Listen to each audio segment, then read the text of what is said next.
tunyeve aho hachiri mubani marwaringeni chiri mubani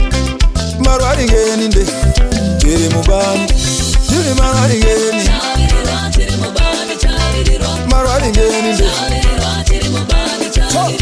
cho maraiwe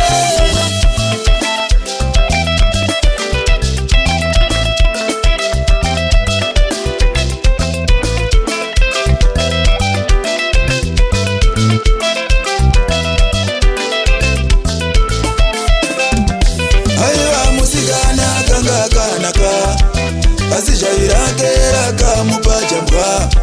kuchinja kuita gudo iwewe unovepi kucha chipage chimbishi iwewe unovepi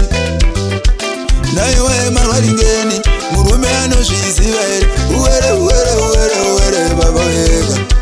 naiwe marwaringeni tezvara anozviziva here uwere baba wega naiwe marwaringeni vamwene vanozviziva uwere baba we zvinoka marwaringeni murume akazviziva uwere baba we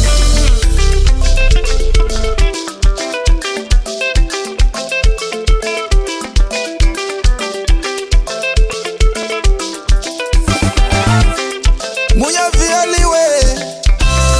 kwaiva kareko mukomana akakanaka pachiso aida musikana anga akanakawo pachiso akawana musikana anzi marwaringeni ndokuroorana haana kuzva kuti marwaringeni aichinja kuita gudo vapedza kusakura marwaringeni asara kumunda kunyebera kunge ari kutsvaga tutsotso ochinja kuita gudo otanga kudya chibage chimbishi tunzungu tunyevhe nemanhanga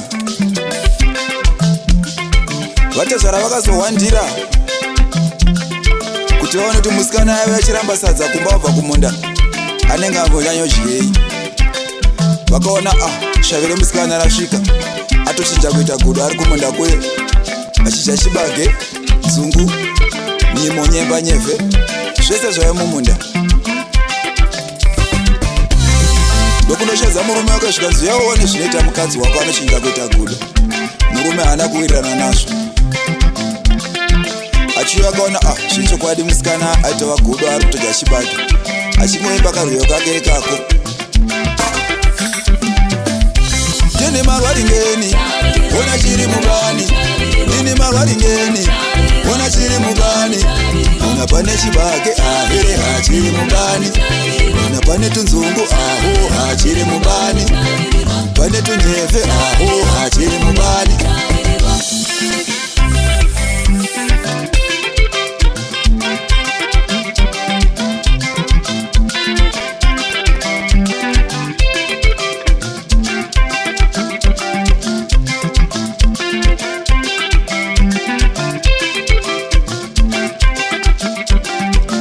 pese apa ainge achidya